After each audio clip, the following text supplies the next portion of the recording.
Yo, what is going on YouTube? I am Germ here. Today we have some very, very big news to talk about coming out of the LEC world. Today we're most specifically going to be talking about G2 because Romain, Bijard, however you say it, he recently had an interview on Twitch. I believe it was in French and it got translated onto the G2 subreddit where he talked about all kinds of stuff dating back to G2 last year, G2 this offseason, G2 heading into this next season, and it is all kinds of great and amazing insight and transparency that I really, really love to see, and I think you guys will love to hear about as well. So we're going to get into that in a second. But first, a word from today's sponsor, which is, of course, Prize Picks.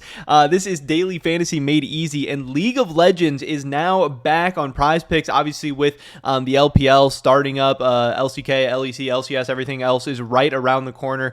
So you can finally start making some League of Legends esports picks again. Some of the picks I'm looking at today are LWX, more than 7 kills in the first 2 matches against WE, and Ruler, more than 10.5 kills in the first 2 matches against BLG. If you guys want to make some picks of your own, definitely check out the first link in the description below, where Prize Picks is actually going to match your first deposit up to $100 for new users, which is, of course, an awesome deal. So thank you so much to them for helping support me, my channel, and my content. Hopefully you guys do check them out. With that being said, let's get right into this. So here it is, and I've heard how to say this guy's name before, but I always forget. But I do believe he's French. I do believe this comes from a French interview on Twitch that he had. I don't know what interview this was or who it was or where it was with or anything, but, you know, people say, hey, or this post says, hey, Romain Bijard interview on Twitch, and then people are like, hey, thanks for the translation, you know, thanks for all the insight, all that great stuff. So we're just going to go over all these bullet points because it is a lot of good stuff, like I said, obviously from somebody who is very near and dear to everything that's happened over the past couple of years. So he says, the staff decided to change AD carry because Flockhead had reached his ceiling, which is kind of interesting because he had only played 1 year with G2 and they already felt like he had reached his ceiling. Again, Flockhead, I believe, is like 21 or 22 or something, so he's not like he's like one of these 18-year-old rookies, but and maybe this is like a mistranslation or something a little bit too, but they believe, you know, apparently Flockhead's ceiling is just like being good in Europe, but maybe not being good enough internationally. I don't know, but they said they believed he reached his ceiling. He was good in Europe. They finished first and second, but it was not enough internationally, so that's why they wanted to move on. That's not really a shocker. Obviously, that's what most people think. I don't know. I'm of the opinion that he probably even overperformed in Europe because of how strong his team was. I do believe, you know, he's probably just like a okay AD carry in Europe, maybe a good AD carry in Europe. I don't think he's going to be an AD carry that's going to consistently like compete for a top 2 or 3 AD carry slot in the LEC or constantly be competing for titles or anything like that. But we'll have to see. But not totally shocking. I think most people understand why G2 moved on from Flockhead, especially with the other option that they had, you know, Upset, Hansama, whoever else, imports, whatever. The staff decided it was time to change jungle because they felt Jankos needed a change to get his motivation back, and the team needed something new in his position. So perhaps they just needed a change. They needed a change. Jankos needed a change, but perhaps they're also questioning Jankos's motivation and stuff a little bit too, which I think is kind of interesting. I would be curious to hear what Jankos has to say about that. I think honestly it's probably a pretty fair criticism, especially because for the past couple of years Jankos has talked about, like, you know, how he's getting towards the end of his career and, oh, maybe I'm only going to play 1 more year, 2 more years, or 3 more years or whatever. And it's like, for a lot of people, once those thoughts start creeping into your mind, I do think it is fair to start to question your motivation and question if you do already have like 1 foot out the door or something like that, in terms of you know, those type of questions. You know, maybe he wasn't unmotivated, maybe he was giving it his all and giving his best, and maybe he's just not, you know, maybe it wasn't enough or he wasn't good enough or whatever, but maybe there were some motivation issues as well. He says they secured Hansama despite looking at options like Upset and Patrick because Romain thought he would fit better and bring a better atmosphere to the team.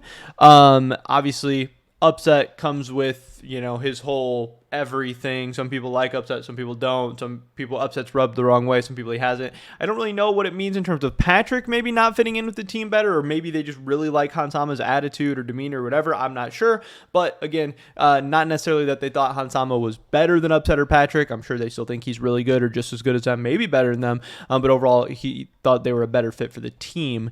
And we'll see how that plays out. We'll see if they're right or wrong or whatever. The staff believes that Hansama will get back to his best in a familiar European environment and with these teammates, he's still the best mechanical AD carry, as shown by the fact that he got rank 1 EUS in 2 weeks and rank 20 in Korea in 3 weeks.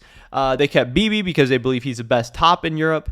They have a duty to give the only Western player to ever reach back-to-back World Finals, Caps, a team that can challenge internationally. They won't ever recruit a player that doesn't want to play with Caps, and I think that just makes a ton of sense. Obviously, Caps is like the face of the LEC, he's like the face of G2 at this point, and yeah, he's the guy. He's the guy you need to build around, but yes, he's also the guy who you need to take advantage of his prime. You need to take advantage of this time period of him being at his best, because if you waste his prime, well, hey, we might not ever see a Caps in competitive League of Legends again, especially in the West.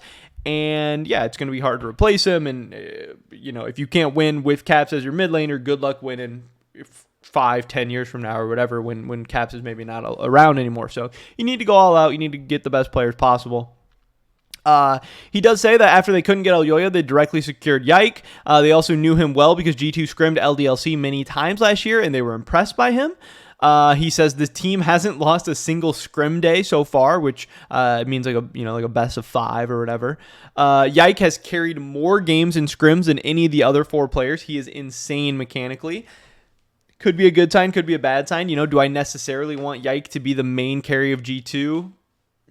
Probably not as a rookie player playing with a ton of veterans, but if he's that good, then, great, whatever. Is Yike carrying all the games a sign that maybe some of the other G2 players aren't carrying enough or aren't playing as well? Is he just really playing that insanely well? Is Yike going to be able to carry that scrim performance onto the stage is another question I would have, especially in the playoffs, especially maybe internationally and stuff like that. Maybe I want Caps to be carrying some more games right now. Maybe I want Hansama to be carrying some more games right now, because that seems to me, at least at this point in all of their careers, more reproducible than, Yike gonna carry the MSI finals or something like that, or even maybe the LEC finals right now. That's a lot of pressure to be putting on, a player that's not as experienced, but maybe he's just popping off. Maybe he's that good, or maybe he just fits in this G2 team that well. I don't know. We will see.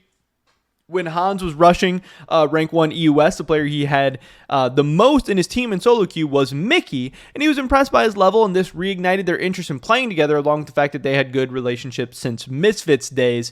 But he also does continue to say that the staff wasn't against continuing with Targamas, which, not surprising to me either. Targamas was very, very good last year. But he does say they went for Mickey because Hansama wanted to play with him again. So overall, just lots of interesting stuff. Maybe some motivation issues from Yankos. This is why they went with Hansama. They still believe Hansama can become great again. They think BB is the best top in EU. They want to give a good team for Caps to play around. And so far, scrims are going really well, and Yike is looking really strong so far. So I don't know. Lots of interesting news and lots of good signs overall if you are a G2 fan. Lots of things to be excited about for this new season, but we'll have to wait and see what happens when the LEC does kick off in just a couple of weeks. But that is pretty much it for this video today, guys. Definitely drop a like if you did enjoy it. I would appreciate that so much. Make sure you subscribe. Definitely check out Prize Picks, first link in the description below. Hopefully I catch you guys in the next one. But until then, peace.